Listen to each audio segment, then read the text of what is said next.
সূরাতুল আম্বিয়ার ছোট্ট একটা আয়াত, যে সূরাটা আল্লাহ তাআলা নবীদের জন্য ডেডিকেট করেছেন। এখানে আল্লাহ বলছেন, ওমা আরসালনাকা ইল্লা রাহমাতাল লিল আলামিন, I have sent you as a mercy, as a rahmah, as a barakah, as a blessings for the whole world, for the entire world. ও নবী, আপনি গোটা বিশ্বের জন্য রহমত, শুধু মানব গোষ্ঠীর জন্য না, শুধু দানব গোষ্ঠীর জন্য না, জিনদের জন্য না, প্রাণীকুলদের জন্য না, শুধু ফেরেশতাদের জন্য না, গোটা বিশ্বের জন্য বিশ্বনবীকে রহমত বানিয়ে পাঠিয়েছে কে? সবার জন্য রহমত। খোশ মেজাজের মানুষ ছিলেন, নরম দিলের মানুষ ছিলেন। ফাবিমা রাহমাতিম মিনাল্লাহি লিনতা লাহুম ওয়ালাউ কুনতা ফাযযান গালিযাল কলবি লান ফাদ্দু মিন হাওলিক। আল্লাহ বললেন, ও নবী, আপনার হৃদয়টা বড় নরম, সফট হার্টেড মানুষ আপনি, কোমল হৃদয়ের মানুষ আপনি, খুশ মেজাজের মানুষ।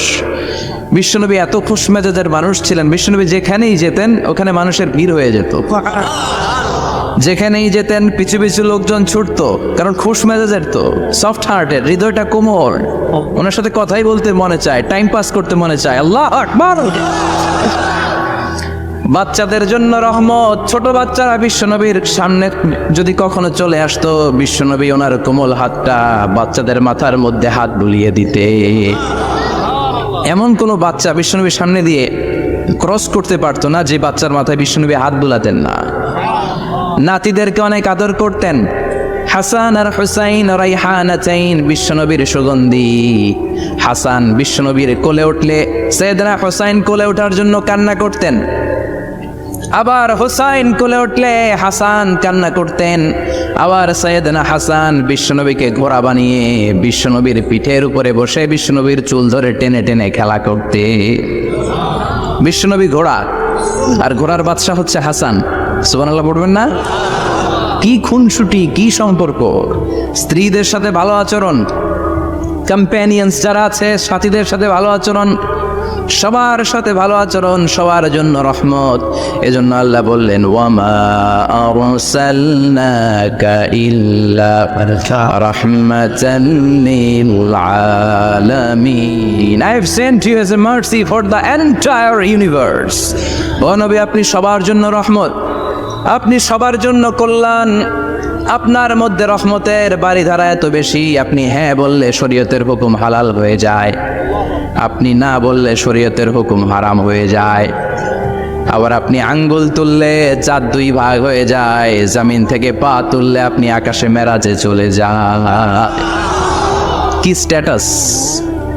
কুড ইউ ইমাজিন কি স্ট্যাটাস আল্লাহ ওনাকে দিয়েছে? উনি হ্যাঁ বললে এটা হালাল, কারণ কোনটা হালাল কোনটা হারাম এটা ওনার কাছ থেকে জেনেছে। উনি যদি বলে ইয়েস, করতে পারবেন আপনারা, হালাল, কোটি কোটি মানুষের জন্য পারমিসিবল, লিগ্যাল।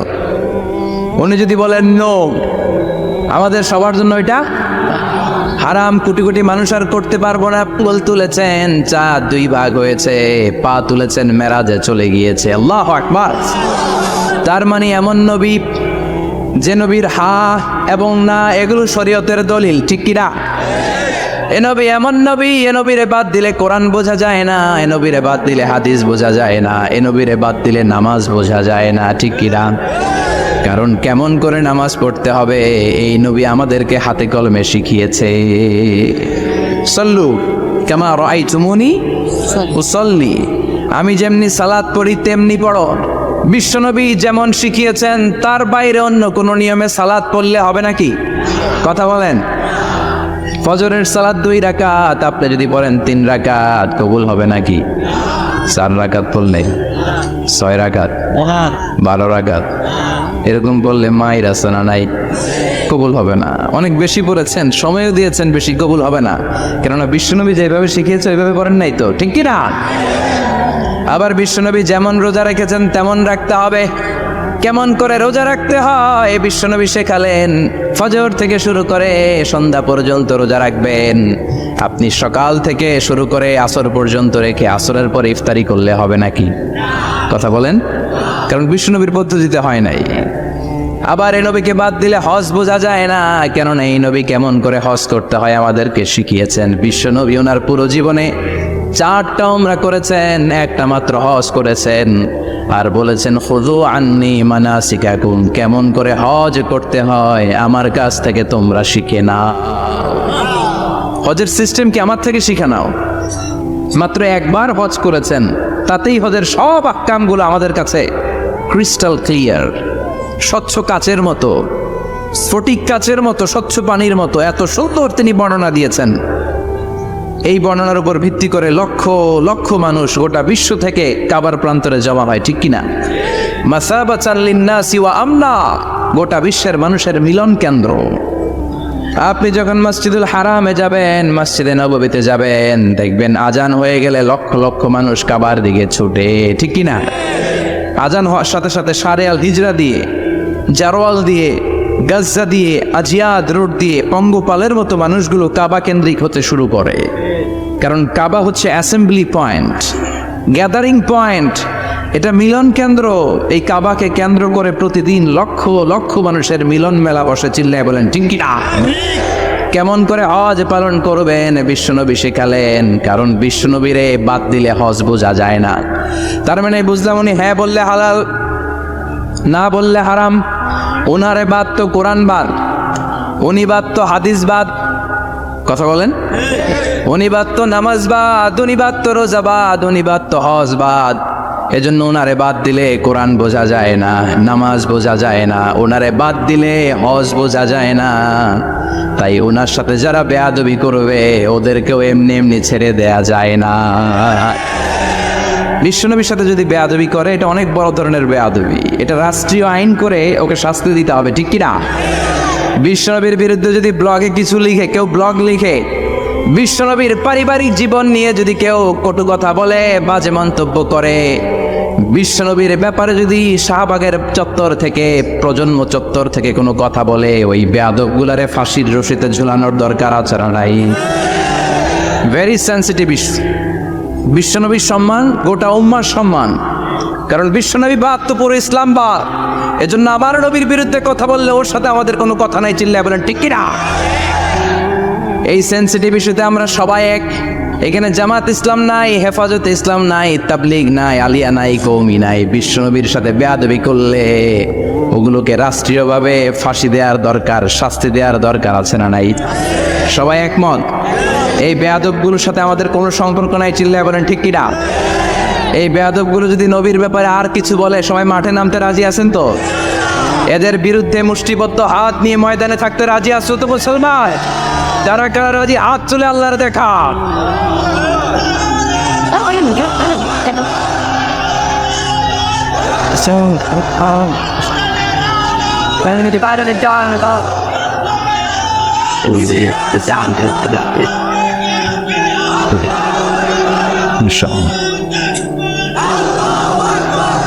আল্লাহ তুমি কবুল করো।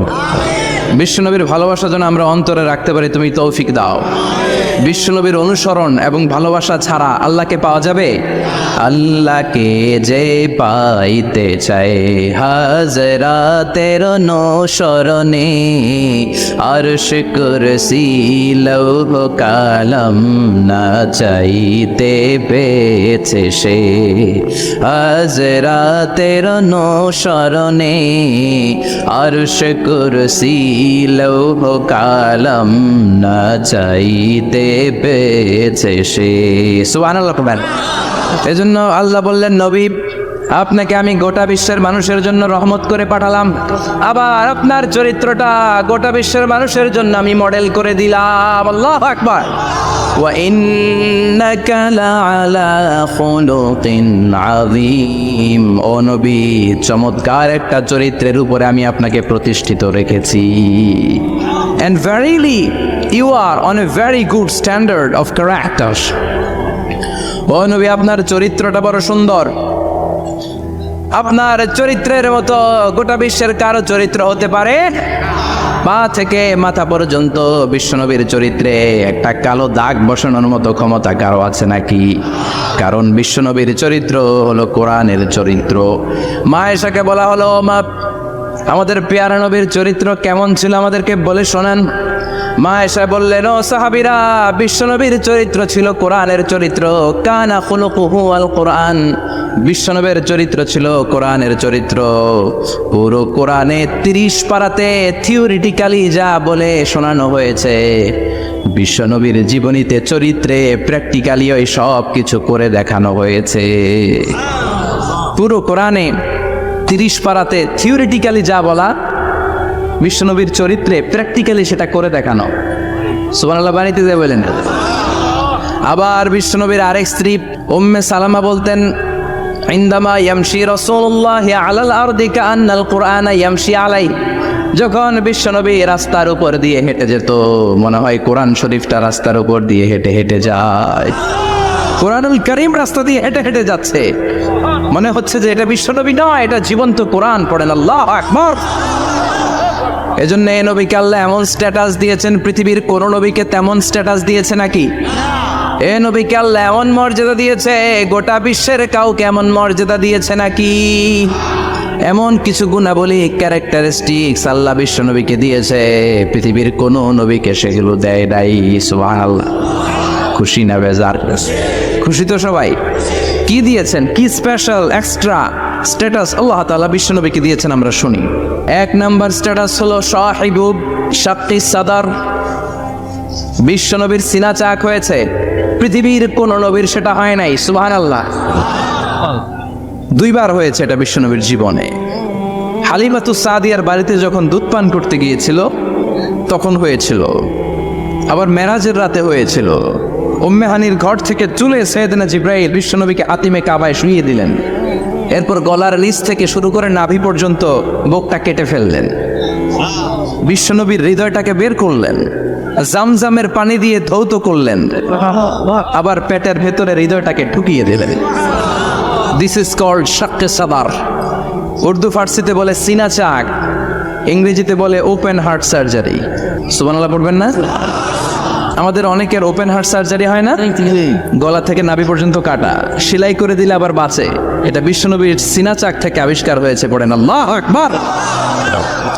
যে সমস্ত সাহাবারা বিশ্বনবীকে খালি গায়ে দেখেছে, উদম গায়ে দেখেছে, তারা বর্ণনা করেছে 2টা কাপড় মাঝখান দিয়ে সেলাই করলে যেমনি দাগ দেখা যায়, আমরা বিশ্বনবীর গলা থেকে নাভি পর্যন্ত এরকম সেলাইয়ের দাগ দেখতে পেয়েছি। শাক্কুস সাদার, special status of the last Messenger Muhammad সাল্লাল্লাহু।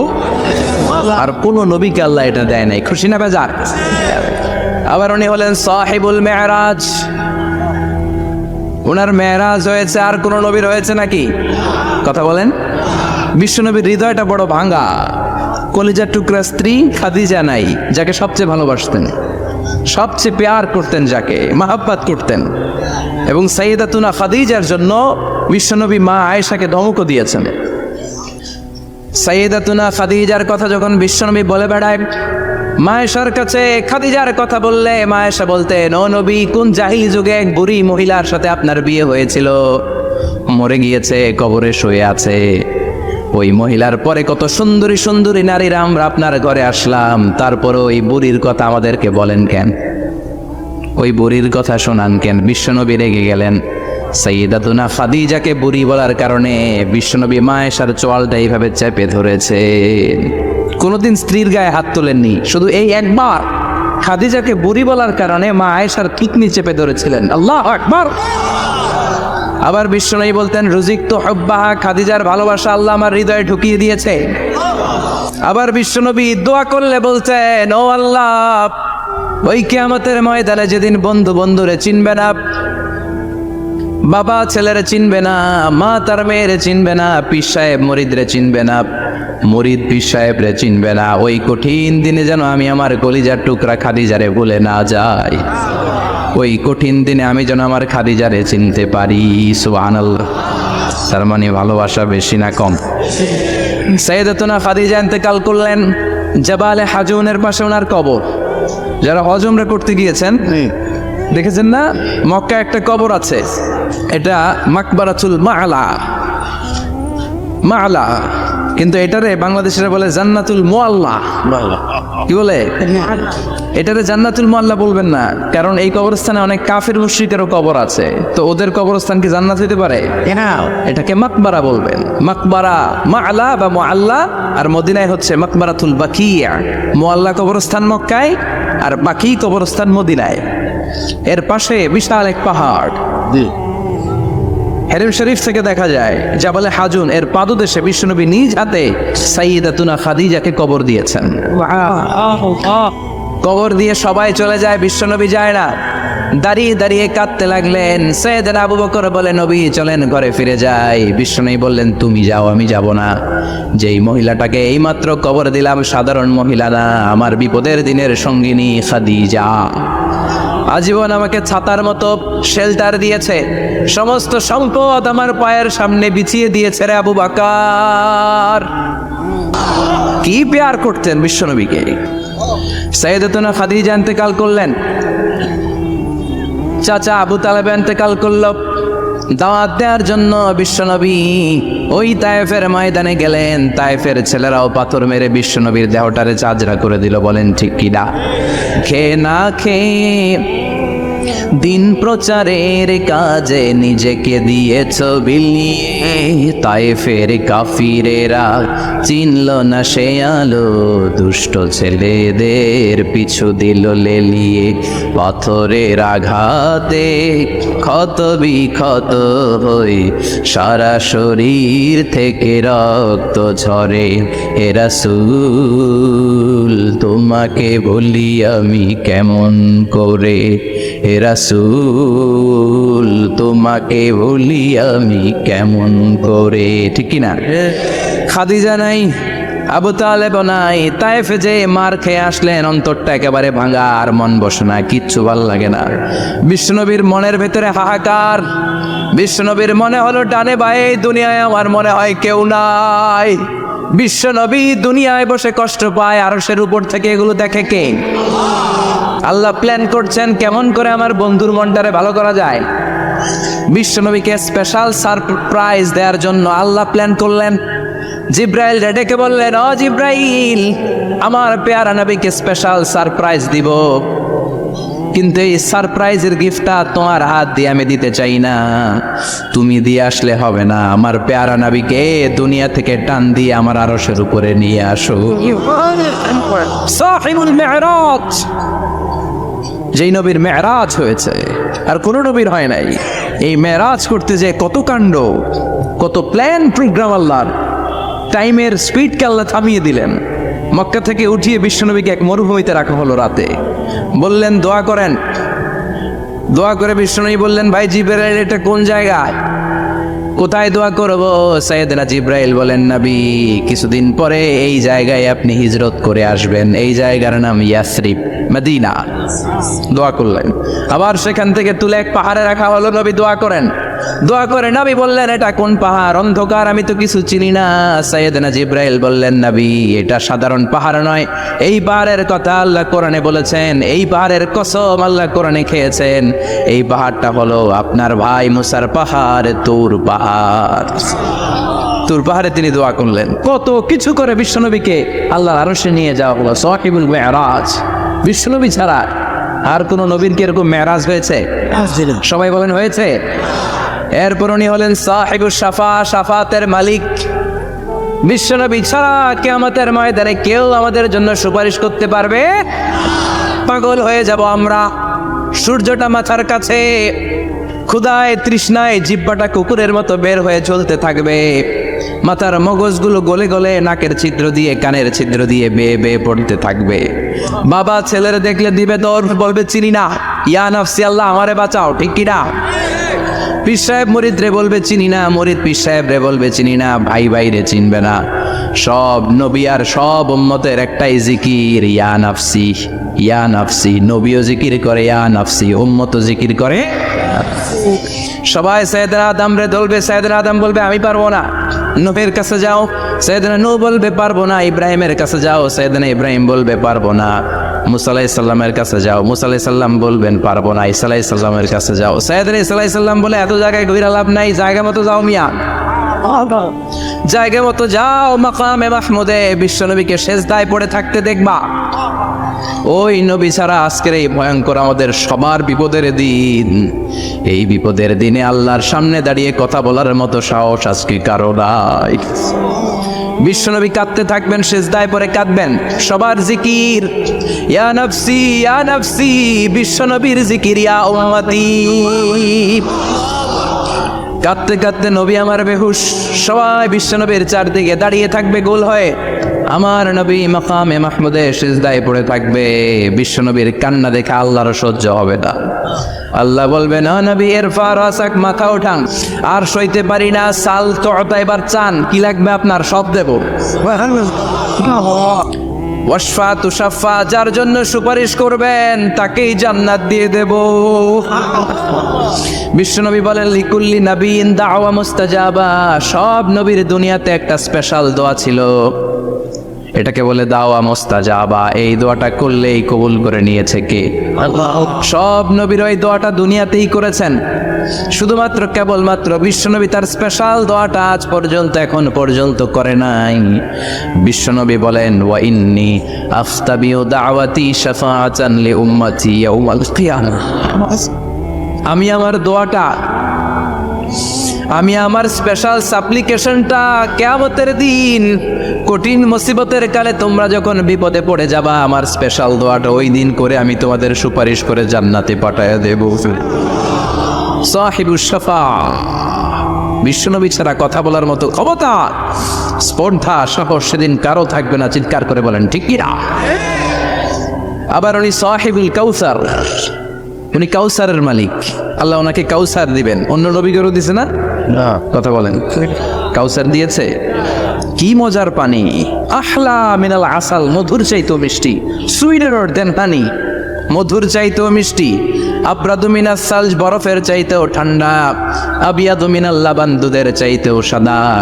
এক ঢোক যে পান করবে আজীবনের জন্য তৃষ্ণা চলে যাবে।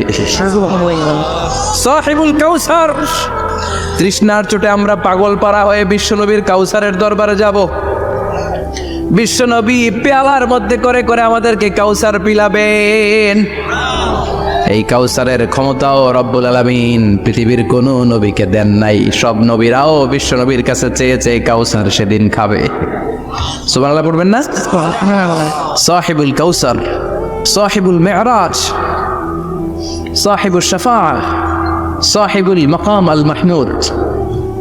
আজানের পরে দোয়াতে বলি না, আতি মুহাম্মাদিনিল ওয়াসিলাতা ওয়াল ফাদিলা ওয়া বা'আসু মাকামাত মাহমুদা। ও আল্লাহ, আমার নবীর আপনি মাকামে মাহমুদ দেন। মুফাসসিরিন ইকরাম, মুহাদ্দিসিন ইকরাম এই মাকামে মাহমুদ কি এটার ব্যাখ্যা করতে যে হয়রান হয়েছেন। কেউ বলেছেন কিয়ামতের ময়দানে বিশাল একটা সিংহাসন, কেউ বলেছে জান্নাতের মধ্যে একটা সিংহাসন, কেউ বলেছে না না, আমার আল্লাহর আরশের পাশে স্পেশাল একটা জায়গা আছে, ওই জায়গাটার নাম হলো মাকামে মাহমুদ। ওখানে বিশ্বনবী বসবেন। এই নবীর সাথে কারো স্ট্যাটাসের কোনো তুলনা চলে? কথা বলতে হবে। এই নবীরে গালি দিলে কলিজায় আগুন লাগে না? এই নবীর বিরুদ্ধে কথা বললে মুসলমান সইতে পারে? এমন স্ট্যাটাস আল্লাহ বানালেন, এত মর্যাদা আল্লাহ দিলেন, এত সম্মান দিলেন, গোটা বিশ্বের কোনো নবীরে দেয় নাই।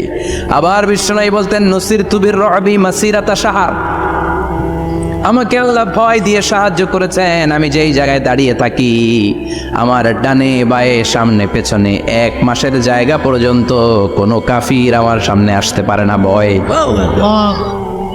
1 মাসের জায়গা পর্যন্ত কোনো কাফির যদি দাঁড়ায় থাকে, বিশ্বনবীর জন্য ভয়ে তার কলিজায় ধুকধুকানি শুরু হয়ে যায়। ধরেন আমি ওনারে ভয় পাই, কাছে আসলেই না ভয়, দূরে গেলে তো আমি পালোয়ান, ঠিক কিনা?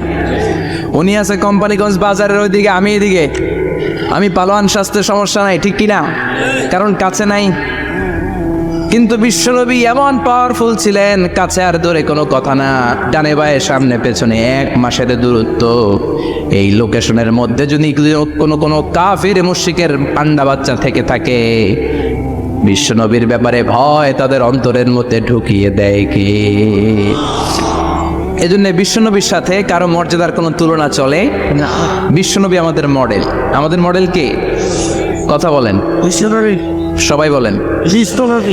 আপনাদের মনোযোগ আছে না গেছে? জিমায় পড়তেছেন মনে হয়। এটা কিন্তু ক্লাস। আমি সবসময় বলি আমার আলোচনা ক্লাসের মতো মনে করবেন, because I consider all the sitting person in front of me beside me as a student. আমি যখন কথা বলি সবাইকে আমি স্টুডেন্ট ভাবি, আমাকে শিক্ষক ভাবি। আমার আগে যিনি কথা বলেছেন তখন উনি ছিলেন আমাদের শিক্ষক, আমার পরে কেউ বললে উনি শিক্ষক, আমরা ছাত্র, ঠিক কিনা? কোরআনের ছাত্র হয়ে বাঁচলেও লাভ, মরলেও লাভ, ঠিক কিনা? হাতি মরলেও লাখ টাকা, ঠিক কিনা? কোরআনের স্টুডেন্ট বাঁচলেও লাভ, কোরআনের ছাত্র হয়ে মরলেও। এজন্য শেষ পর্যন্ত মনোযোগের সাথে কথাগুলো শুনতে হবে জীবন পরিবর্তন করার জন্য। রাজি আছেন তো? ঘুমে ধরে নাই তো? কষ্ট হলে আমাকে জানাবেন, কষ্ট হচ্ছে না তো? তাকবীর পড়েন, লিল্লাহে তাকবীর, লিল্লাহে তাকবীর। বিশ্বনবী আমাদের মডেল, ঠিক কিনা? সবাই একমত? দ্বিমত নাই কেউ?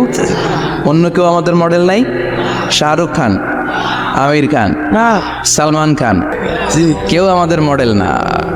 আমাদের মডেল হচ্ছে বিশ্বনবী, ঠিক কিনা? এজন্য আসুন বিশ্বনবীর জীবনী থেকে কিছু মেসেজ আমরা নেই, কিছু শিক্ষা আমরা নেই, যাতে করে জীবনটাকে এনলাইটেন করা যায়, আলোকিত করা যায়। আমরা এই মাহফিলগুলোতে এসেছি আলোকিত হতে, নাকি আলোকিত মানুষ হয়ে ফিরে যাব। এসে কিছু স্লোগান দিব, হুজুরের চেহারা দেখবো, হুজুরের সাথে মুসাফা করার জন্য, নো নো ওয়ে, এগুলোর জন্য মাহফিল নয়। Consider this program as a class, as a seminar. স্পিকাররা আসবে, কোরআন সুন্নাহর আলোকে কথা বলবে, এগুলো আমরা শুনবো, নোট ডাউন করব, মানার চেষ্টা করব, ঠিক কিনা? মানতে রাজি আছেন তো? সবাই রাজি? সবাই? আল্লাহ তুমি কবুল কর। আজকে বিশ্বনবীর জীবনী থেকে 3টা কথা শুনবো। এই 3টা কথা শুনে মানার চেষ্টা করব, তারপরে আমরা একসাথে বিদায় নিব, পড়েন ইনশাআল্লাহ।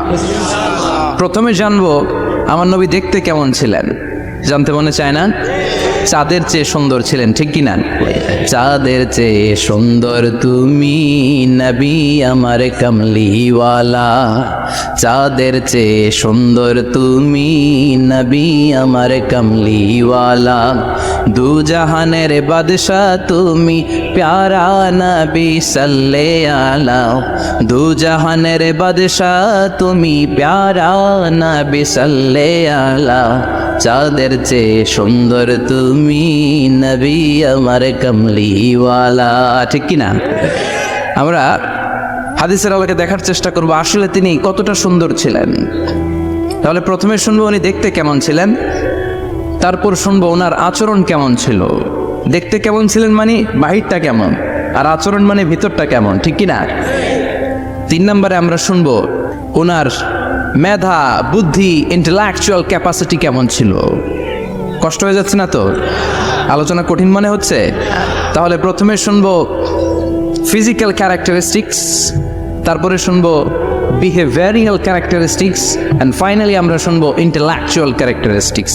প্রথমে শুনবো দেখতে কেমন, তারপরে শুনবো আচরণ কেমন, এরপরে শুনবো বুদ্ধি কেমন। পড়েন ইনশাআল্লাহ। শুনতে রাজি আছেন তো? প্রথম পয়েন্টে আমরা শুনবো আমার নবী দেখতে কেমন ছিলেন। বিশ্বনবী ঈসা ইসলাম দেখতে অনেক সুঠাম একজন মানুষ ছিলেন, শক্তিশালী একজন পুরুষ ছিলেন, অসাধারণ একজন পার্সোনালিটি ছিলেন, ঠিক কিনা? উনি এত শক্তিশালী ছিলেন, বিশ্বনবী বলতেন আমার ডান হাতের ভেতরে আল্লাহ জান্নাতের 40 জনের শক্তি ঢুকিয়ে দিয়েছে। উনি মক্কার সবচেয়ে বড় কুস্তিগির রুকানাকে ধরে মাটিতে 3 বার আছাড় মেরেছেন। শক্তি বেশি না কম? সুবহানাল্লাহ পড়বেন না? যৌবনকে ধরে রাখতে হবে, ঠিক কিনা? কারণ যুবকরা যদি ভালো পথে চলে ভালো থাকবে বাংলাদেশ, যুবক যদি পথ হারায় হায় হায় করবে বাংলাদেশ, ঠিক কিনা? যুবকদের মধ্যে আছে প্রাণ ঢালা শক্তি আর উচ্ছ্বাস, তাদের গায়ের রক্ত গরম, তারা চাইলে অনেক কিছু করতে পারে। এই যে কিছুদিন আগে কোটা বিরোধী আন্দোলন হলো, নিরাপদ সড়ক চাই আন্দোলন হয়েছে না? আমি অবাক হয়েছে, আমি মালয়েশিয়াতে ছিলাম, ছোট্ট ছোট্ট ছেলে মেয়েরা কেমন করে রাস্তায় চলতে হয়, দুঃখজনক হলেও সত্যি আমাদের পুলিশ পোশাকি বাহিনী করে দেখাইতে পারে নাই। ছোট্ট ছোট্ট শিশুরা আমাদেরকে লজ্জিত করেছে, চিৎকার করে বলেন ঠিক কিনা? কিন্তু এত সুন্দর ইনিশিয়েটিভ নেয়ার পরে আমাদের পক্ষ থেকে যে আচরণ পাওয়ার কথা ছিল এটা তারা পায় নাই। কথা বলেন। কিছুদিন আগে নোয়াখালী বিজ্ঞান ও প্রযুক্তি বিশ্ববিদ্যালয়ে আমি দেখে অবাক, সেখানকার যুবকরা ইনিশিয়েটিভ নিয়েছে যে হাজার হাজার ছেলেমেয়েরা ভর্তি পরীক্ষা দিতে আসবে, এদেরকে আমরা ফ্রিতে খাওয়াবো, ফ্রিতে থাকতে দেব। নোয়াখালীরা করে গালি দিয়েন না, আগে আগে মতো করে দেখান। অসাধারণ কাজ করেছে, গোটা বিশ্ব দেখেছে, ঠিক কি না? কুমিল্লার সন্তানরাও পারে, চট্টগ্রামের ছেলেরাও পারে, বরিশালের ছেলেরাও পারে। যুবকদেরকে শুধু এক হতে দেয়া দরকার। যুবকরা যদি এক হতে পারে তাহলে সমাজে আর কোনো অন্যায় অনাচার থাকতে পারে না। বিশ্বনবী যখন যুবক একটা সংগঠন করেছিলেন, নাম হালাফুল ফুদুল। হালাফুল ফুদুল করেছিলেন, ওনার বয়সের 15-20 বছরে সবাইকে এক প্ল্যাটফর্মে নিয়ে এসেছেন, হাতে হাত রেখে শপথ করেছেন, দে টুক অ্যান ওথ, কোনো টেন্ডারবাজি চলবে না, চাঁদাবাজি চলবে না, মাস্তানি চলবে না, ইফটিজিং চলবে না, মেয়েদের অন্য ধরে টানাটানি চলবে না, খাদ্যে ভেজাল চলবে না, ওজনে কম চলবে না। অন্যায়গুলো সমাজ থেকে দূর করে দিতে হবে, চিৎকার করে বলেন ঠিক কিনা? এজন্য যুবকরা যদি ইসলাম মানে ভালো থাকবে বাংলাদেশ, যুবকরা যদি কোরআন মানে নিরাপদে থাকবে আমার লাল সবুজের পতাকা। এজন্য যুবকদেরকে সংঘবদ্ধ হতে হবে, যুবকদের জন্য ইসলাম প্র্যাকটিস করার সুযোগ আমাদের জন্য বাড়াইতে হবে। এজন্য যুবক ভাইয়েরা অলওয়েজ কিপ ফিট, এক্সারসাইজ করবা, খেলাধুলা করবা, জিমনেশিয়ামে যাবা, কারণ আল মুমিন আল কবি খায়রুম মিনাল মুমিন আদ দাঈফ। বিশ্বনবী বলেছেন শক্তিশালী মুমিন দুর্বল মুমিনের চাইতে আল্লাহর কাছে অনেক বেশি প্রিয়। কারণ আমরা যারা দুর্বল, জিহাদের ময়দানে আমরা এক দৌড় দিয়া বেহুশ, ঠিক কিনা? এই যে 71 সালে পাক হানাদার বাহিনীদের সাথে যুদ্ধ করছে কি বুড়া মানুষেরা না, আমার দামাল ছেলেরা, যুবক ভাইয়েরা। বিশ্বনবী সাল্লাল্লাহু আলাইহি ওয়াসাল্লাম অলওয়েজ ফিট থাকতেন। ওয়া কানা কাফফুহু আলিয়ানু মিনাদ দিবাজ। বিশ্বনবীর হাত, এই হাতের তালু রেশমের কাপড়ের চেয়েও বেশি সফট ছিল, সফটার দেন সিল্ক, সফটার দেন সিল্ক, সিল্কের চাইতেও বেশি সফট। সিল্কের কাপড় ছিলেন না, জর্জেটের কাপড়, ধরতে কোমল লাগে, মোলায়েম লাগে। বিশ্বনবীর হাতের তালু এর চাইতেও মোলায়েম। এই জন্য এই মোলায়েম হাত যদি কেউ মুসাফা করার সুযোগ পাইতো, কেউ আর হাত ছাড়তে চাইতো না। আর বিশ্বনবীর অভ্যাস ছিলেন, বিশ্বনবী কারোর সাথে মুসাফা করলে, যার সাথে মুসাফা করেছেন উনি হাত টেনে না নিলে বিশ্বনবী ওনার হাত টেনে নিতেন না। আল্লাহু আকবার পড়বেন না? কি অসাধারণ ব্যক্তিত্ব ছিল, হাতের তালু ছিল softer than silk. وكان ربعة من القوم ليس بالطويل ولا بالقصير. বিশ্বনবী দেখতে একজন মাঝারি গড়নের লোক ছিলেন, খুব লম্বাও না খুব খাটোও না। খুব বেশি লম্বাদেরকে ভালো লাগে কথা বলে, তাকাইতে গেলে টুপি পরে যাওয়ার সম্ভাবনা আছে। খুব খাটো যারা, এদেরকেও কিন্তু দেখতে অতটা ভালো লাগে না। বিশ্বনবী ছিলেন ব্যালেন্সড, মাঝারি ধরনের, লাইসা বিত-তবিল ওয়ালা বিল কসির। কিভাবে আল্লাহ চুজ করেছেন ওনার পেয়ারা হাবিবকে, পড়েন সুবহানাল্লাহ। ওয়া কানা আযহারাল লাউন, ফর্সা রঙের মানুষ ছিলেন, ব্রাইট কালার। কি কালার? Bright colour. সিভি যারা লিখেন কারিকুলাম ভিটা, ওইখানে স্কিন কালার লিখতে হয়। আপনি কি ফর্সা না কালো? কালো হলে ব্ল্যাক কালার, ফর্সা হলে ব্রাইট কালার। বিশ্বনবী ছিল ব্রাইট কালার, ফর্সা রঙের মানুষ। কতটা সুন্দর ছিলেন! অনেকে বলে সৈয়দনা ইউসুফ আলাইহিস সালাম বেশি সুন্দর। না না, বিশ্বনবী সৈয়দনা ইউসুফ আলাইহিস সালামের চেয়ে অনেক গুণ বেশি সুন্দর ছিলেন। বিশ্বনবী বলতেন আনা মালিহুন ওয়া আখি ইউসুফু সাবিহুন, আমি বিশ্বনবী মালিহ। আলেম যারা আছেন উত্তর দেন আরবিতে। মিলহুন মানে কি? লবণ। তার মানে মালিহ মানে লাবণ্যময়। বিশ্বনবী লাবণ্যময় সুন্দর ছিলেন, আর ইউসুফ আলাইহিস সালাম সাদা সুন্দর ছিলেন। এদিকে লাবণ্যময়, এদিকে সাদা, কোনটা ভাল লাগবে? কথা কন। তার মানে বিশ্বনবীর গায়ের স্কিন ছিল ব্রাইট কালার, ফর্সা রঙের মানুষ ছিলেন, মাঝারি সাইজের মানুষ ছিলেন, সিক্স প্যাকের মানুষ ছিলেন। ওয়া কুবিদা ওয়া লাইসা ফি রাসিহি ওয়া লিহিয়াতিহি 20 শাআরা বাইদা। ইন্তেকালের আগে দাড়ি আর চুল মিলে 20টা দাড়ি চুলের বেশি পাকে নাই। সুবহানাল্লাহ পড়বেন না? দাড়ি আর চুল মিলে মোট পাকছিল কয়টা? অনেকে বলে হুজুর স্বপ্নের ব্যাখ্যা দেন। কি স্বপ্ন দেখেছেন? তিনি বললেন আমি স্বপ্নে দেখেছি একজন লোক আল্লাহ রাসূলের কবর থেকে উঠে এসেছে। তাই নাকি? উনি জানতে চাচ্ছে যে এটা আল্লাহ রাসূল কিনা। আমি বললাম চেহারা কেমন দেখেছেন? বলে হুজুর আমি দেখলাম ধবধবে সাদা দাড়ি, ধবধবে সাদা চুল। তার মানে উনি কি আল্লাহ রাসূলকে দেখেছে? না, আল্লাহ রাসূলের ধবধবে সাদা চুল ছিল না, ধবধবে সাদা দাড়ি ছিল না। এতেকালের আগে দাড়ি আর চুল মিলে পাকছিল কয়টা? কোম্পানিগঞ্জের ভাইয়েরা মনে থাকবে, দাড়ি আর চুল মিলে পেকেছিল কয়টা? কেমন করে পাকবে? উনি তো জাইতুনের তেল মালিশ করতেন। সুবহানাল্লাহ। এজন্য আল্লাহ কসম করে বললেন ওয়াত্তিনি ওয়াজ-জাইতুনি ওয়া তুরি সিনিনা ওয়া হাযাল বালাদিল আমিন। তিন ফলের কসম, জাইতুনের কসম। এই তিন জাইতুন যারা খাবে তাদের দাড়ি চুল সহজে পাকবে না। জাইতুন চিনেন? Olive oil. জলপাই আছে না, আরব দেশের জলপাইকে বলে জাইতুন। তামবুতু বিদ্দিহিনি ওয়া সিবগিন লিল আকিলিন। এটার অনেক কাজ। এটা খাওয়া যায়, মালিশ করা যায়, আবার এই জাইতুনের ডাল ভেঙে মেসওয়াকও করা যায়। বলেন ঠিক কিনা? বিশ্বনবী বললেন নি'মা সিওয়াকিয়া জাইতুন, জাইতুনের ডালের মেসওয়াক কতই না চমৎকার মেসওয়াক। ফাইন্নাহা সিওয়াকি ওয়া সিওয়াকুল আম্বিয়া মিন ক্বাবলি। কেননা জাইতুনের ডাল আমার মেসওয়াক, আর আমার আগে যত নবী দুনিয়া এসেছে সব নবীরা জাইতুনের ডাল দিয়ে মেসওয়াক করেছে।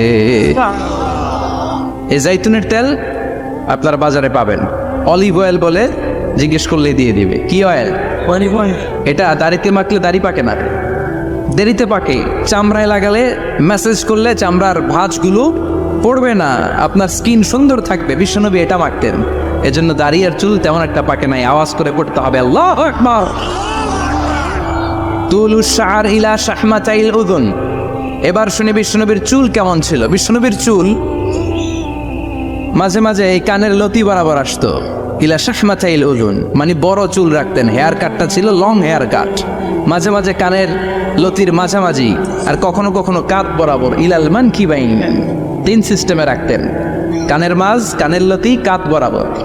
ইয়াংরা মহা খুশি যে বড় চুল রাখার দলিল পাইছি। সুন্নতের নিয়তে রাখতে হবে, একটা ভদ্র কাটিং হইতে হবে। আর ইউনিভার্সিটি আর স্কুলের স্টুডেন্ট হলে ইউনিভার্সিটির ড্রেস কোড, হেয়ার কাট মেনে চলতে হবে, ঠিক কি না? আর সুন্নাতের নিয়তে যদি রাখতে চাও একটা ভদ্রতা থাকতে হবে, একটা সৌন্দর্য থাকতে হবে। ইদানিং অনেক ছেলেরা খুব অদ্ভুত কাটিং দেয়, এই হেয়ার কাটগুলো নিষিদ্ধ। একটা হেয়ার কাট আছে কাযাহ, নাহা রাসূলুল্লাহি আনিল কাযাহ। বিশ্বনবী কাযাহ কাটিং দিতে নিষেধ করেছেন। কাযাহ মানে চুলের কিছু অংশ ট্রিম করে চামড়ার সাথে লাগানো, কিছু অংশ বড় বড়, এরকম আছে না নাই? এটারে আমি বলি ঘোড়া কাটিং। কি কাটিং? ঘোড়া কাটিং। ঘোড়ার মাথায় এরকম লম্বা চুল আছে না নাই? কেউ যদি এখানে থেকে থাকো মাইন্ড করো না, নেক্সটে আর এই হেয়ার কাট নিবা না, ঠিক কিনা? রাজি আছি তো? আমার যুবকরা পছন্দ করে বেশি, আমিও পছন্দ করি ওদেরকে খুব বেশি। ওরা আমার কথা বুঝে বেশি, আমিও ওদের হৃদয়ের কথা বুঝি বেশি। এজন্য এগুলো ভালোবেসে বলতো। যদি কেউ নিয়ে থাকো এই নিষিদ্ধ হেয়ার কাট, সামনে আর নিবা না। ইনশাআল্লাহ পড়ো, আর জোরে ইনশাআল্লাহ। ওয়াকানা ইফাররিকু বাইনা শা'রি। চুলের মাঝখানে বিশ্বনবী সিতি করতেন। আপনারা কাজী নজরুল ইসলামের ছবি দেখেছেন? দেখবেন যে উনি মাঝখানে সিতি করতেন। বিশ্বনবী এভাবে মাঝখানে সিতি করে সিতির মাঝখানে আতর ঢেলে দিতেন। কেন ঢেলে দিতেন? যেখানেই সেজদা দিতেন ওই জায়গায় আতরের ঘ্রাণে আমোদ হয়ে যেত। আরিদুস সদর, বুকটা ছিল প্রশস্ত। ওয়াকানা বাইনা কাতিফাইহি খাতামুন নবুওয়া, আর পিঠের মধ্যে কাজিররিল হাজালা, কবুতরের ডিমের মতো একটা মাহরুন নবুওয়া ছিল। উনি যে শেষ নবী, উনি যে প্রফেট, দ্য লাস্ট মেসেঞ্জার, এটা প্রমাণ আল্লাহ সিল মেরা দিছে। বাম দিকের কাঁধে, ডান দিকে না। কোন দিকে?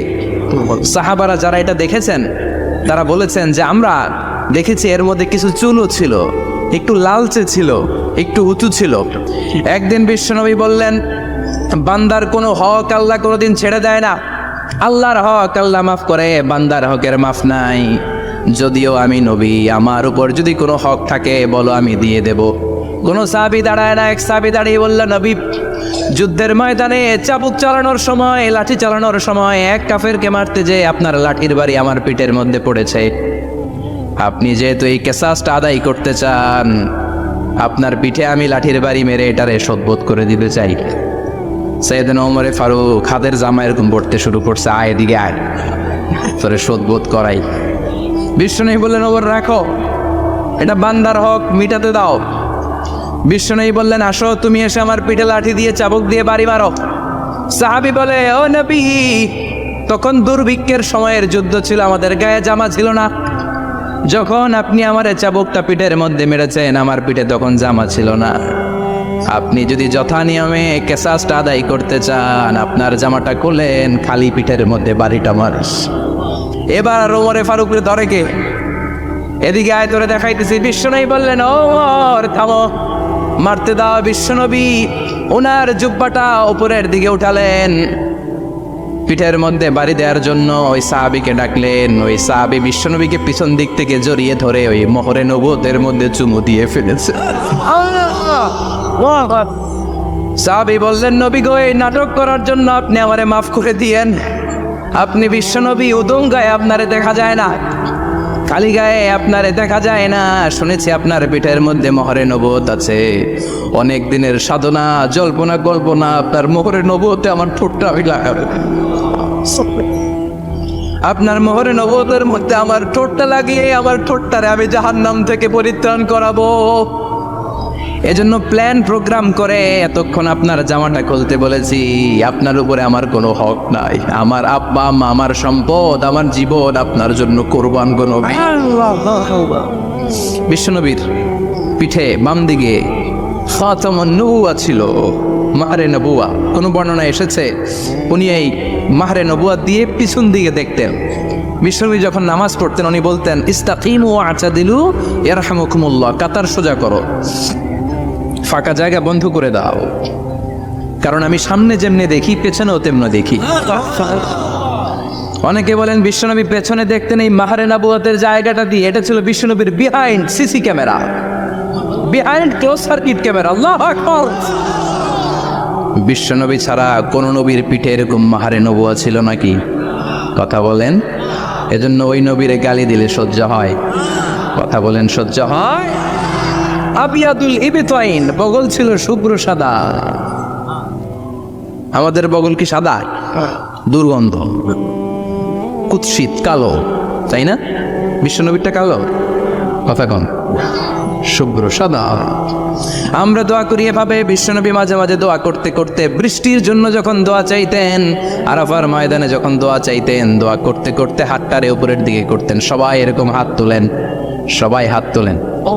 বিশ্বনবী মাঝে মাঝে আবেগের চোটে এইখান থেকে হাতটা এই জায়গায় নিয়ে যেতেন। সুবহানাল্লাহ। বিশ্বনবী যখন হাত আবেগের চোটে উপরের দিকে উঠাতেন, বিশ্বনবীর বগল দেখা যেত। সাহাবারা বলতেন, হাত্তা ইউরা বায়াদু ইবতাইহি, এই সুযোগে আমরা দেখতাম ওনার বগলটা ধবধবে সাদা, কোনো দাগ ছিল না। মুস্তাওয়াল জাবিন, প্রশস্ত ললাট ছিল। আসাম্মুল আনফ, খাড়া নাক ছিল। বিশ্বনবীর নাক কিন্তু বোচা ছিল না, এরকম চ্যাপটা নাকরে আপনারা কোম্পানিগঞ্জে কি বলেন? সাকমা, কিসা নাক, কি নাক? হ্যাঁ, বুসা, নাক বুসা বা বোচা। বিশ্বনবীর নাক এই চাকমা স্টাইলে নাক ছিল না, খাড়া ছিল, খাড়া নাক ছিল। সুবহানাল্লাহ পড়ে। মুফাল্লিজুল আসনান, দাঁতগুলো ছিল পরিপাটি।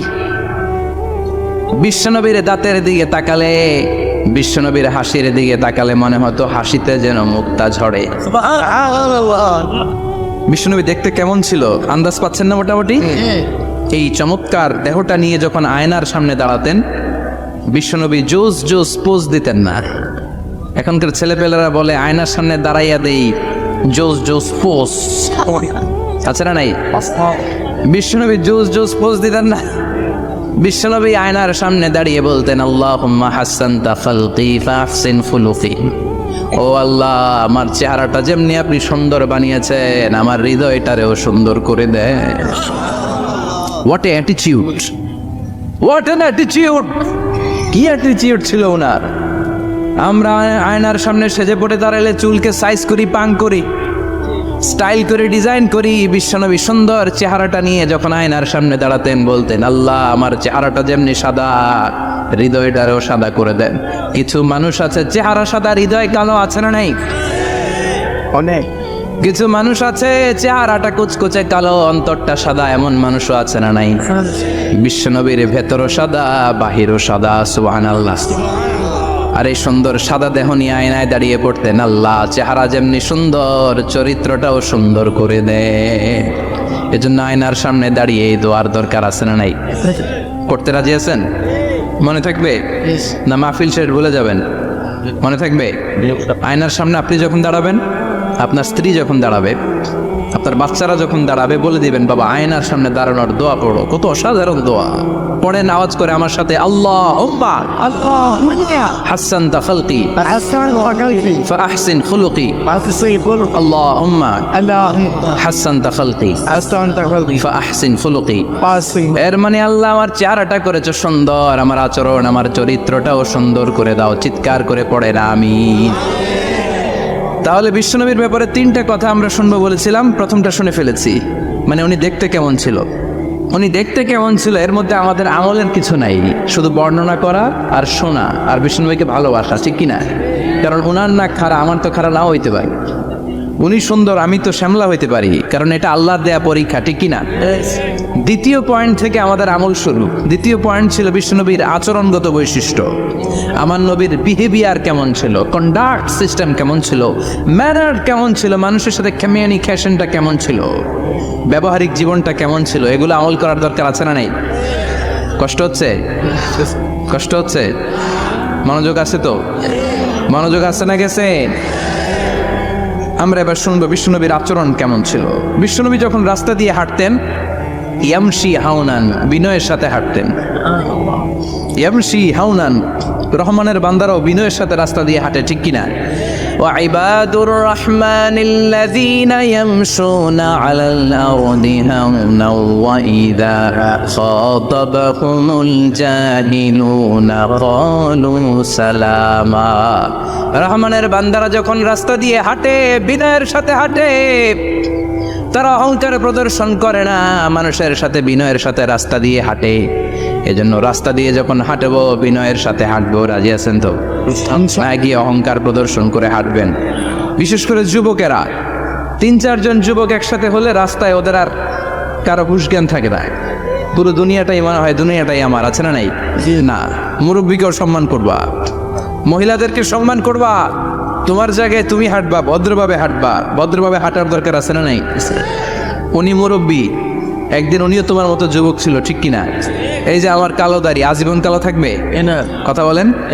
ওনার সাদা দাড়ি ছোটবেলায় বলে সাদা দাড়ি নিয়ে আসছিল না?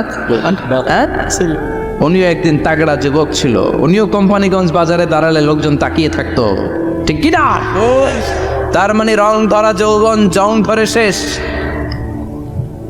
যৌবন সব সময় থাকে না, সার্টেন একটা পিরিয়ডের জন্য আল্লাহ দিয়েছে। এজন্য যুবক ভাইরা, তোমাদের রক্ত গরম, তোমাদেরকে বিনয়ী হতে হবে বেশি, ঠিক কিনা? রাজি আছো তো সবাই? বিশ্বনবী বিনয়ের সাথে হাঁটতেন। ওখানে ইয়াতাবাসসাম, সবসময় মুচকি হাসতেন। কি করতেন? মুচকি হাসেন তো আপনারা? হাসেন না? মুচকি হাসবেন, কারণ মুচকি হাসতে পয়সা লাগে না। লাগে না? মুচকি হাসি দেন তো একটা। এই যে সবার এখন মুচকি হাসি, পয়সা লাগছে? কথা কর। তাবাসসুমুকা ফি ওয়াজহি আখিকা সাদাকা, you smile to your brother, it's a charity. তুমি তোমার ভাইয়ের দিকে তাকিয়ে যে মুচকি হাসবে, এত সদকা দেওয়ার সওয়াব হয়ে যাবে। বিশ্বনবী সব সময় মুচকি হাসতেন। হাসি 3 ধরনের, তাবাসসুম, দিহক, কাফকাহা। কাফকাহা মানে অট্ট হাসি, আলিফ লাইলার দত্তরা যেমন হাসি দেয় ওই হাসি। এটা নামাজের মধ্যে কেউ দিলে নামাজও শেষ, ওযুও।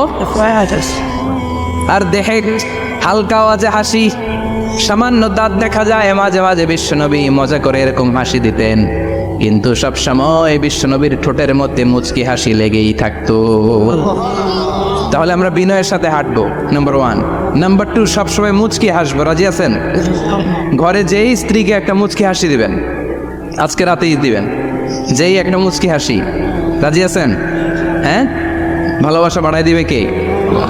কথা কয় না। ভালোবাসার কথা আসলে আওয়াজ কমে যায়। ভালোবাসার কথাও কোরআনে আছে না নাই? আল্লাহু আকবার। আল্লাহ দাম্পত্য জীবনের ভালোবাসা তুমি বাড়িয়ে দাও, আমিন। ইযাল তাফাতা ইলতাফাতা জামিআন, ইযাল তাফাতা ইলতাফাতা জামিআন।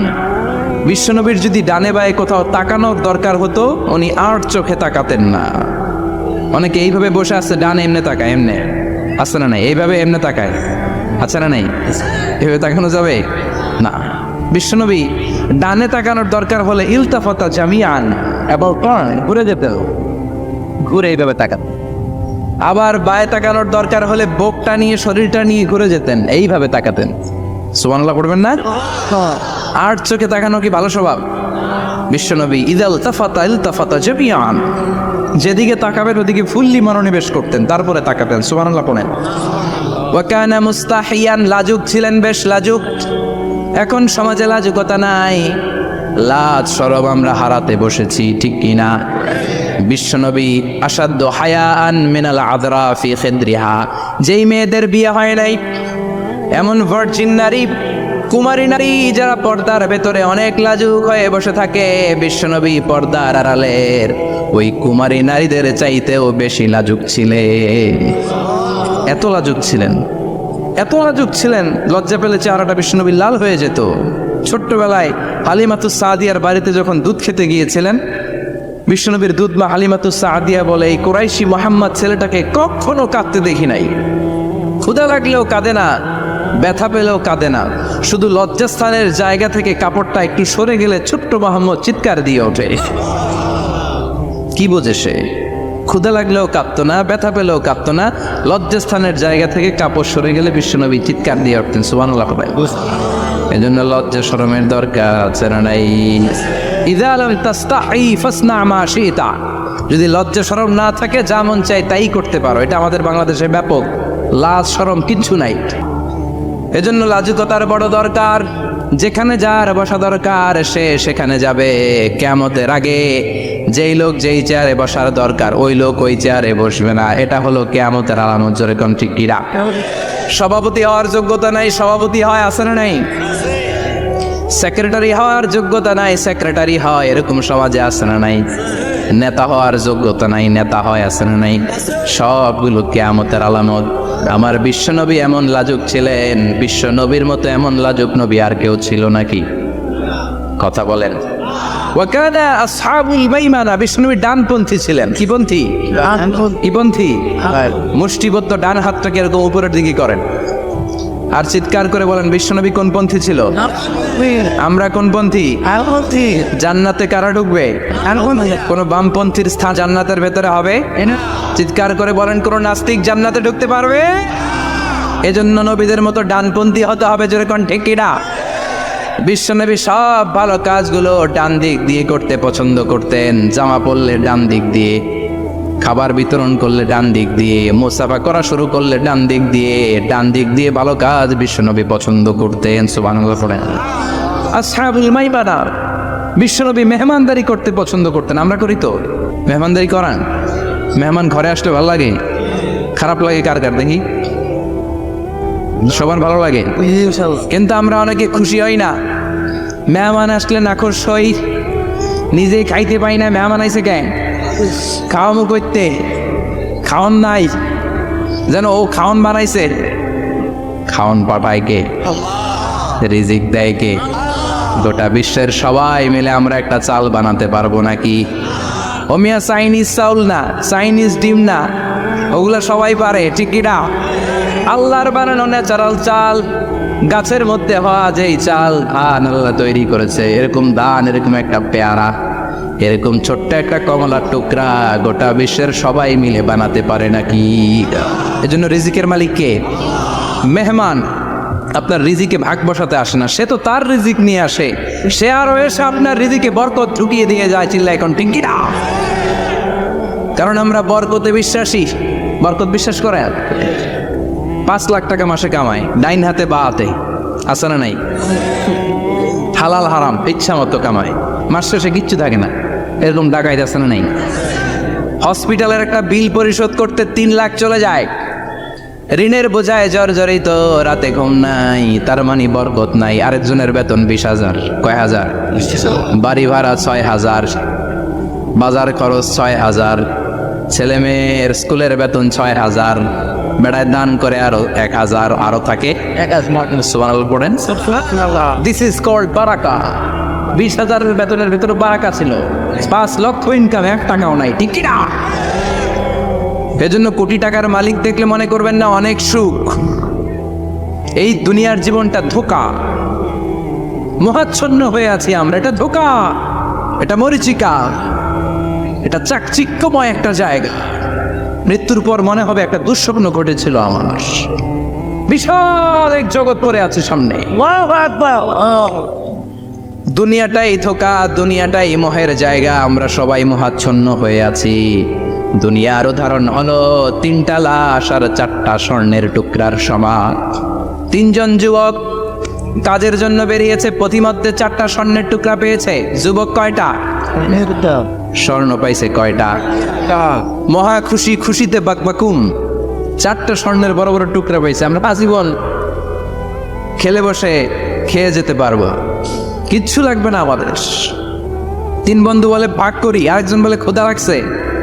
একজন যা বাজার থেকে রুটি কিনে নিয়ে আয়, খাওয়ার পরে ভাগ করবো। একজন রুটি কিনতে গেল, শয়তান 2টারে বুঝায় ওইটারে মারতে পারলে ভাগ বটোয়ারা সহজ হবে। তোরা 2 জন স্বর্ণ 4টা, তুই নিবি 2টা, ও নিবে 2টা। হিসাব সহজ না? 2 বন্ধু প্ল্যান করছে, ওইটারে মাইরা তুই 2টা, আমি 2টা। যেটা রুটি আনতে গেছে প্ল্যান করেছে, রুটির মধ্যে বিষ মিশায় নেই। কি মিশাবো? বিষ। তাহলে বিষ খাওয়া রুটি খেয়ে ওই 2টা সে সব পাবে, আমি পাবো। ভাগাভাগির কিছু নাই, সব যাবে আমার কাছে। 4টা স্বর্ণের টুকরার মালিক আমি। রুটির মধ্যে বিষ মেখে নিয়ে এসেছে। ওই 2 বন্ধু প্ল্যান অনুযায়ী ওইটারে ধরে মেরে ফেলছে। এবার মহা খুশি। এক বন্ধু কয় এবার তো ভাগ বটর আর কিছু নাই, তুই 2টা, আমি 2টা, আগে খাইয়া লইস। আগে খাওয়ার পরে এই 2টাও নাই। 3টা লাশ, 4টা স্বর্ণের টুকরা। এটাই তো দুনিয়ার জীবন, ঠিক কিনা? আসল জীবন কবর থেকে শুরু হবে, কোন ঠিক কিনা? একদিন মাটির ভেতরে হবে ঘরে মন আমার, কেন বাঁধো দালান ঘরে মন আমার, কেন বাঁধো দালান ঘর, ঠিক কিনা? দুনিয়ার জীবন আসল জীবন না, এটা মরিচিকা, এটা ধোঁকা, এটা মোহ, এটা শয়তানের চাকচিক্য।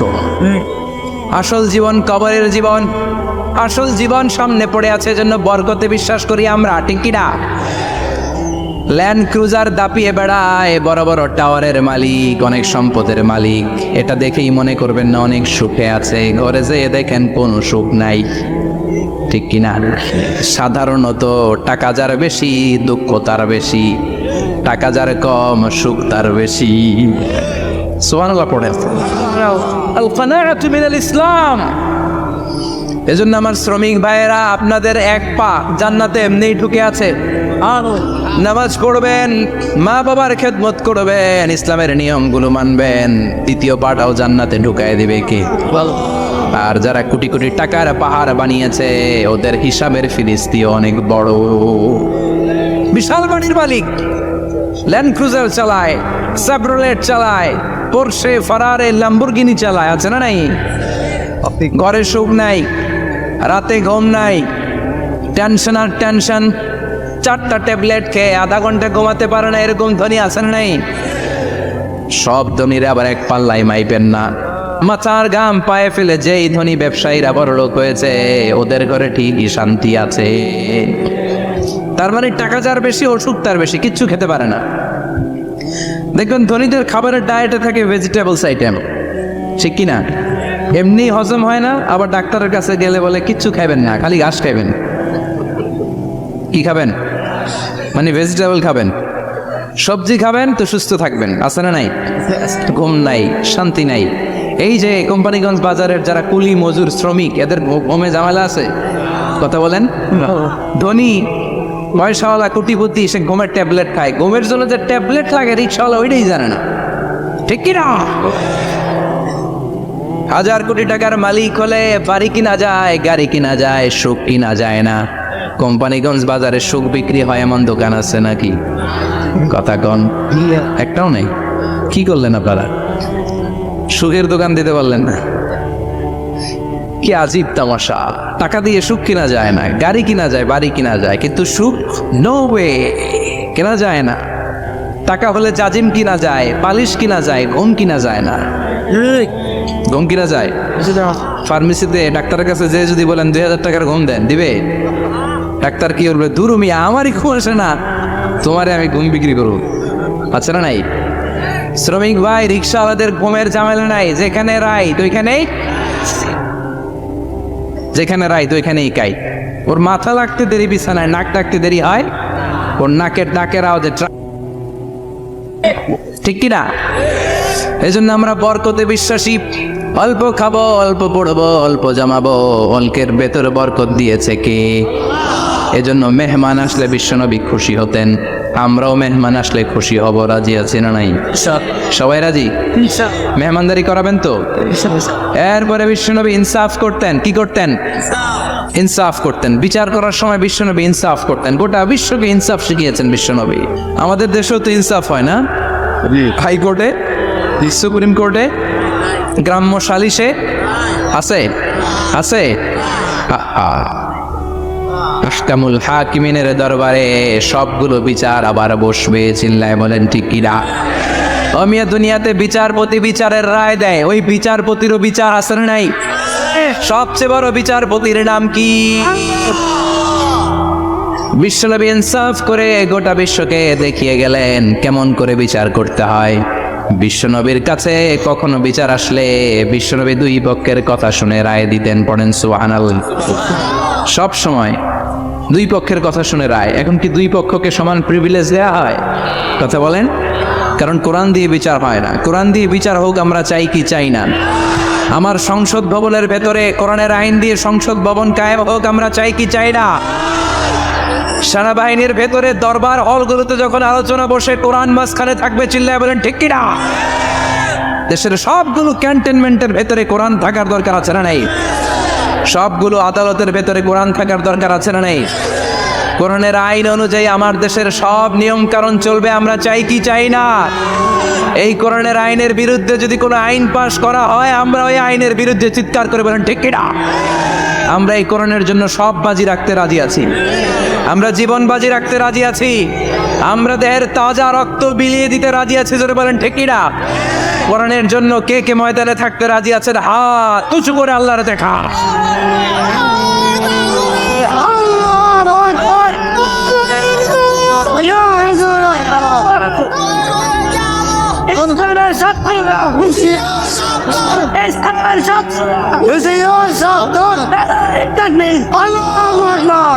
আল্লাহ কোরআনের জন্য যে ভালোবাসাটাকে তুমি কবুল করো। আমরা যেন দেখে যেতে পারি যে এই দেশে কালেমার পতাকা পতপত করে উড়েছে। আমরা যারা ইসলামের পক্ষে, এটাই আমাদের অপরাধ। আমরা ইসলামকে একটা বিজয়ী শক্তি হিসেবে দেখতে চাই। আমরা ইসলামকে পার্লামেন্টের ভেতরে দেখতে চাই। আমরা কালিমার পতাকা পতপত করে উঠছে এটা দেখে যেতে মরতে চাই। চিল্লায় বলেন ঠিক কিনা? বিশ্বনবী ইনসাফ শিখালেন। বিচার আসলে দুই পক্ষের কথা শুনতেন। বিশ্বনবীর স্ত্রী সাওদা এসে বলে, নবী আমি আপনার কুমারী বউ আয়েশার ঘরে তরকারি নিয়ে গিয়েছিলাম, ঝোল নিয়ে গিয়েছিলাম, কোনো বর্ণনায় পায়েস নিয়ে গিয়েছিলাম। তরকারি দেওয়ার পরে আপনার স্ত্রী রেগে বলে, তরকারি দিলা কেন? আমি কি তরকারি রাঁধতে পারি না? আনলা কেন? রাগের চোটে তরকারির ঝোল নিয়ে পায়েস নিয়ে আমার গালের মধ্যে মাখিয়ে দিয়েছে আপনার বউ। আপনি তো শ্রেষ্ঠ বিচারক, নবী বিচার করে দেন। দুই বউয়ের মধ্যে ঝগড়া আছে না নাই? বিশ্বনবী সাউদার কথা শুনলেন, মা আয়েশাকে ডেকে পাঠালেন। মা আয়েশারে বললেন, ও আয়েশা আসলে এমনটা করেছো নাকি? মা আয়েশা বলে, নবী তখন আমার মেজাজটা বড্ড গরম ছিল, রাগের মাথায় ঝোল নিয়ে আমি সাউদার মুখে লাগিয়ে দিয়েছি। আসলে কাজটা ঠিক হয় নাই, আমারে ক্ষমা করেন। বিশ্বনবী দুইজনের কথা শুনে ঠান্ডা হয়ে বসলেন। সুবহানাল্লাহ। একজনের কথা শুনে রায় দেয় নাই, ঠিক কিনা? দুইজনের কথা শুনে বিশ্বনবী বললেন, আমার আদালতের রায় হচ্ছে কিসাস, টিট ফর ট্যাট। যেমন করেছো তেমন, ঘুষি মারলে ঘুষি, গুতা মারলে গুতা, ঠেলা মারলে ঠেলা। আছে না নাই? সাউদাকে যেমনি তুমি পায়েস মাখিয়ে দিয়েছ, সাউদাও পায়েসের বাটি থেকে কিছু পায়েস নিয়ে আয়েশার গালে মাখো। সুবহানাল্লাহ পড়েন। সাউদাও বিশ্বনবীর রায় অনুযায়ী বাটি থেকে পায়েসের ঝোল নিয়ে মা আয়েশার গালের মধ্যে মেখে দিলেন। মা আয়েশা কি আর করবেন, হেসে দিলেন। সাইয়েদাতুনা সাউদাও হাসলেন, বিশ্বনবীও হাসলেন, আরশের উপর থেকে খুশি হয়ে গেল কি। এজন্য কোরআন দিয়ে যদি, কোরআনের নিয়ম দিয়ে যদি, বিশ্বনবীর শেখানো পন্থায় যদি বিচার হয়, ওই বিচারের মধ্যে ইনসাফ থাকবে, জুলুম থাকবে না। ওই বিচারের মধ্যে কোনো স্কাইপি কেলেঙ্কারি হবে না। আমাদের টেলিফোনের ফোনালাপ ফাঁস হয়ে যায়, স্কাইপি ফাঁস হয়ে যায়, অনেক ঝামেলা হয়ে যায়, আসেন নাই? এরপরেও জনগণের চোখ খোলে না। আল্লাহ তুমি চোখ খোলার তৌফিক দাও, সহি সমাজ দান করো, পড়ে না আমিন। বিশ্বনবী ইনসাফ করতেন। বনু মাখজুমিয়া গোত্রের এক মহিলা চুরিতে ধরা পড়ল। কিসে ধরা পড়ল? কথা বলেন। চুরিতে। চুরি করলে নিয়ম কি?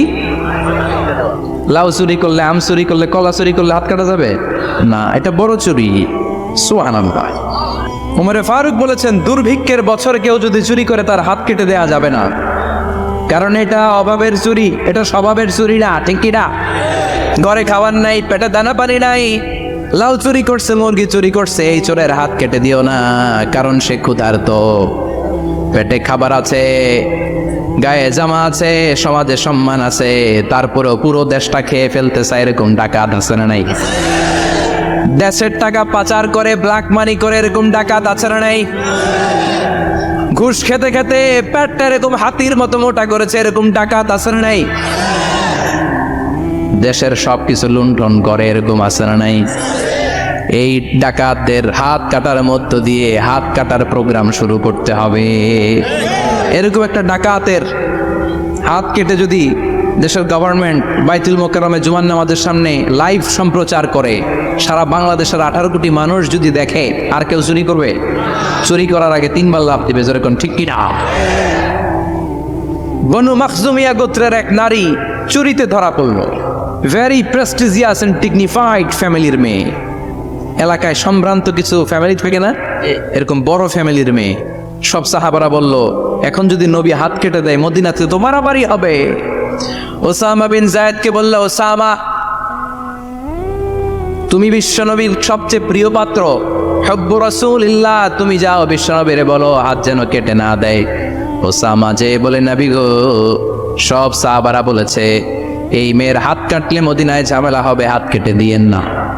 এই কথা শুনে বিশ্বনবীর চেহারাটারে লাল করে দিল কে? আল্লাহ। বিশ্বনবী বললেন, ওসামা কোত্থেকে এত বড় স্পর্ধা পেলি রে তুই ওসামা? এই আইনটা তো আমি বানাই নাই, আরশের উপর থেকে এই আইনটা নাজিল করেছে কে?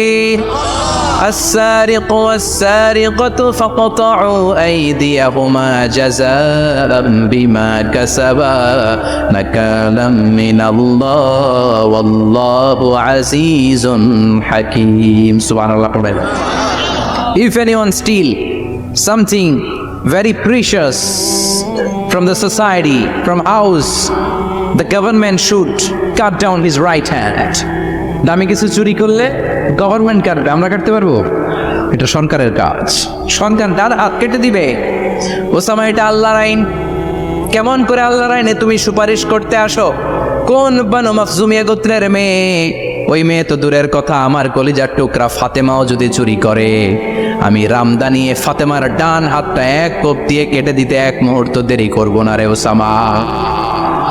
জাস্টিস, ইনসাফ শিখে নাও। কেমন করে প্রতিষ্ঠা করেছে বিশ্বনবী, চিৎকার করে বলেন ঠিক কি না? এগুলো হচ্ছে বিশ্বনবীর অভ্যাস, আচরণ। বিশ্বনবী ধীরস্থির ভাবে কথা বলতেন, তাড়াহুড়ো করতেন না। সাহাবারা বলতেন, বিশ্বনবী যখন কথা বলতেন প্রতিটা শব্দ আলাদা করা যেত, প্রতিটা অক্ষর আলাদা করা যেত। আল্লাহু আকবার। আবার জরুরি কোনো কথা যখন বিশ্বনবী বলতেন, ওইটাকে 3 বার বিশ্বনবী রিপিট করতেন। কয়বার? 3 বার। কারণ জরুরি। কারণ কি? যেন না ভুলে যায়, ভুল যেন না হয়, 3 বার বলতেন। বিশ্বনবী একবার তাকওয়া নিয়ে ওয়াজ করতেছিলেন, আর বলছিলেন, তাকওয়া হা হুনা, হা হুনা, হা হুনা। তাকওয়া এইখানে, এইখানে, এইখানে। কয়বার বললেন? কারণ তাকওয়ার ওয়াজ কি কম গুরুত্বপূর্ণ নাকি বেশি গুরুত্বপূর্ণ? তাকওয়া মানে কার ভয়? যাদের হৃদয়ে আছে আল্লাহর ভয়, তারা কবু পথ ভুলে যায় না। আল্লাহর প্রেম ছাড়া এই দুনিয়ায় কারো কাছে কোনো কিছু চায় না, ঠিক কি না? যাদের হৃদয়ে আছে আল্লাহর ভয়, তারা কবু পথ ভুলে যায় না। আল্লাহর প্রেম ছাড়া এই দুনিয়ায় কারো কাছে কোনো কিছু চায় না। রাতের আধারে যারা সেজদাতে রয়, দু চোখের শ্রুতে নদী যেন বয়। রাতের আধারে যারা সেজদাতে রয়, দু চোখের শ্রুতে নদী যেন বয়। ছলনার হাতছানি যতই ডাকুক, ছলনার হাতছানি যতই ডাকুক, পেছনে ফিরেও সে তাকায় না। যাদের হৃদয়ে আছে আল্লাহর ভয়, তারা কবু পথ ভুলে যায় না। আল্লাহর প্রেম ছাড়া এই দুনিয়া কারো কাছে কোনো কিছু চায় না। চিৎকার করে বলেন ঠিক কি না? তাকওয়ার ওয়াজ করলেন, তাকওয়া মানে আল্লাহর ভয়। বিষ্ণুই বললেন তাকওয়া হা হুনা, তাকওয়া হা হুনা, তাকওয়া হা হুনা। তাকওয়া এই জায়গায়, তাকওয়া এই জায়গায়, তাকওয়া এই জায়গায়। যেহেতু এটা গুরুত্বপূর্ণ, বিষ্ণুনবী 3 বার ইঙ্গিত করে বলেছেন। সুবহানাল্লাহ। বিষ্ণুনবী বলেন না তাকওয়া হা হুনা, তাকওয়া এইটা। বলেন না তাকওয়া হা হুনা, তাকওয়া এইটা। বলেন না তাকওয়া হা হুনা, তাকওয়া এইটা। জুব্বায় তাকওয়া, দাড়িতে তাকওয়া, টুপিতে তাকওয়া বলে নাই। তাকওয়ার আসল জায়গা হলো হৃদয়।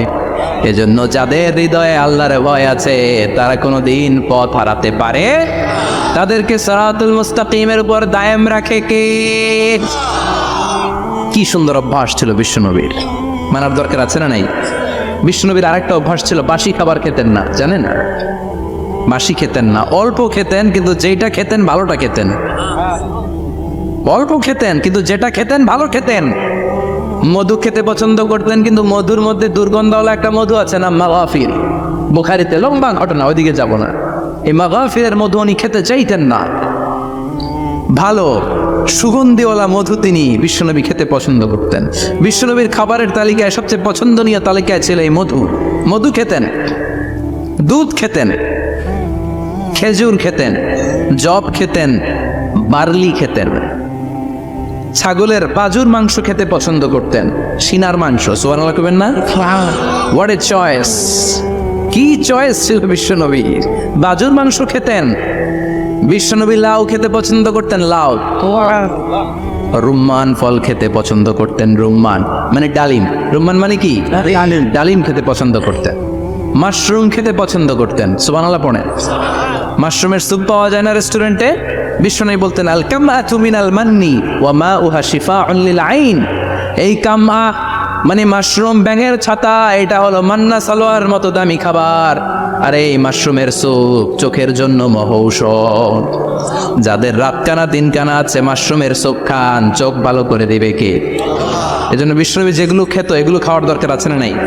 বিশ্বনবীর যে সুন্দর চরিত্র ছিল, আচরণ ছিল, এগুলো পালনের দরকার আছে না নেই?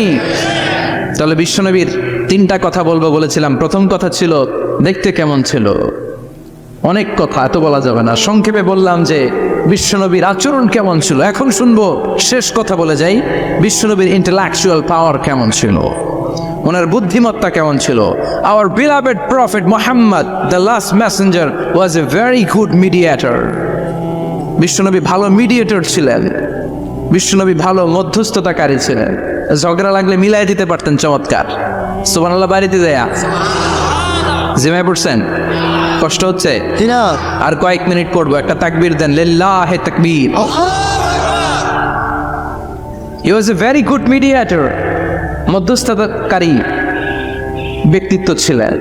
স্বামী স্ত্রীর মধ্যে ঝগড়া লাগলে মিলাইয়া দিতেন। বন্ধু বন্ধু ঝগড়া মিলাইয়া দিতেন। সমাজে সমাজে মারামারি মিলাইয়া দিতেন। মক্কা থেকে মদিনায় যখন গেলেন, মদিনায় 120 বছরের একটা যুদ্ধ চলছিল, কেউ যুদ্ধটা থামাতে পারে না। বিশ্বনবী 7 দিনের ব্যবধানে যুদ্ধ থামিয়ে দিলে। Intellectual capacity, very good mediator. এজন্য বিশ্বনবীর উম্মত যারা, তাদের অভ্যাস হবে ঝগড়া লাগাই দেওয়া যাবে না, মিলাই দিতে হবে, ঠিক কিনা? আমরা যদি ঝগড়া দেখি দূর থেকে আরো লাগাই দিতে চাই, আছে না নাই? কোম্পানিগঞ্জ বাজারে ঝগড়া, কয় লাগুক কারো লাগুক, দূরবি না, থামাবি না। দূর থেকে মজা দেখি, মজাই লাগে, এরকম ডাকাইত আছে না নাই? আগুন লাগলে পানি দিয়ে নেবায়, অনেকে তেল ঢালে, আছে না নাই? কি করবেন? মিলিয়ে দিবেন। আপনার মর্যাদা বাড়িয়ে দিবে কে? বিশ্বনবী ভেরি গুড মিডিয়েটর ছিলেন। বিশ্বনবী লজিক্যাল এবং রেশনাল ছিলেন, বুদ্ধিমত্তাকে কাজে লাগাতেন। এক সাহাবী এসে বলেন, নবী ইদান লি বিজিনা, আমারে জিনার অনুমতি দেন। কিসের অনুমতি? কার কাছে অনুমতি চাইলো? অন্যান্য সাহাবারা এই যুবক ছেলেটাকে ধমকাতে লাগলো, বসো, এই মিয়া বসো, বিশ্বনবীর কাছে কি কথা বলে এগুলা? ওই যুবক বসে রইল। বিশ্বনবী কাজ সারালেন, এরপর বললেন, আইনা শাবাব, ওই যুবকটা কোথায়, এদিকে আসো, কি চাইছো বলো। কয়, বিশ্বনবী আপনি আমারে জিনা করার অনুমতি দেন। বিশ্বনবী যুবকটারে কাছে ডেকে আনলেন, বললেন, ও যুবক, তোমার ঘরে বোন আছে কিনা? কয় আছে। তোমার বোনের সাথে কোনো পুরুষ জিনা করুক, তোমার কেমন লাগবে? সে বলে, আমি এই পুরুষটারে হত্যা করবো। হত্যা করবা? ওকে, ডান। তোমার ঘরে মা আছে কিনা? আছে। তোমার মায়ের সাথে পর পুরুষ জিনা করবে, কেমন লাগবে? আমি সাইজ করবো ওরে। তোমার ঘরে স্ত্রী আছে কিনা? আছে। তোমার স্ত্রীর সাথে যদি কেউ জিনা করে কেমন লাগবে? বলে, আমি তারে ছাড়বো না। বিশ্বনবী বললেন, তাহলে যেই মহিলার সাথে তুমি জিনা করবা, সেও তো কারো বোন, সেও তো কারো স্ত্রী, সেও তো কারো মা, ঠিক কিনা? সুবহানাল্লাহ, হোয়াট অ্যান ইন্টেলেকচুয়াল ক্যাপাসিটি। যুবক বলে, তাই তো, এভাবে তো ভাবি নাই। আমি যার সাথে পাপ করব, সেও তো কারো বোন হবে, সেও তো কারো মা হবে, সেও তো কারো স্ত্রী হবে। ও নবী, আপনি আমারে মাফ করে দেন, আমার জন্য দোয়া করে দেন, যেন তাকওয়ার উপর জীবন প্রতিষ্ঠা করতে পারি। লজিক্যালি জিনিসকে সলভ করার চেষ্টা করতেন। মুআয ইবনে জবালকে বিশ্বনবী সাল্লাল্লাহু আলাইহি ওয়াসাল্লাম ইমাম বানিয়ে পাঠালেন। উনি ইমামতি করতে গেলেন এক মসজিদে। মাগরিবের সালাতে উনি লম্বা কেরাত ধরলেন। এশার নামাজ শুরু করলেন সূরা বাকারা দিয়ে, কোরআনের সবচেয়ে ছোট সূরা। হ্যাঁ, বড়? কত বড়? বিশাল বড়। এখন ওই এলাকার মুসল্লিরা ছিল কৃষক মুসল্লি। এক কৃষক মুসল্লি সাহাবী নামাজের পেছনে দাঁড়ালেন, দেখলেন বাকারা দিয়ে দৌড়ছে, কেরাত শেষ হয় না, আর দাঁড়িয়ে থাকতে পারে না, পায়ে ব্যথা করে, পিঠে ব্যথা করে। কিছুক্ষণ পর রেগে মেগে নামাজ ছেড়ে দিয়ে বারান্দায় নামাজ পড়ে বিশ্বনবীর কাছে বিচার দিতে গেলেন। যে বললেন, নবী এমন ইমাম পাঠাইছেন এসা পরে বাকারা দিয়া। বিশ্বনবীকে সর্বনাশ, মুআয তো বেজাল লাগে ফেলতেছে, ডেকে পাঠালেন। সহিহ বুখারীর বর্ণনা। বিশ্বনবী বললেন, মুআয, হোয়াট আর ইউ ডুইং দেয়ার? কি করছো তুমি সেখানে? আফাতানুন আনতা ইয়া মুআয? ও মুআয, তুমি কি ফিতনা বাজাও নাকি? তুমি কি ফিতনা ছড়াচ্ছ নাকি?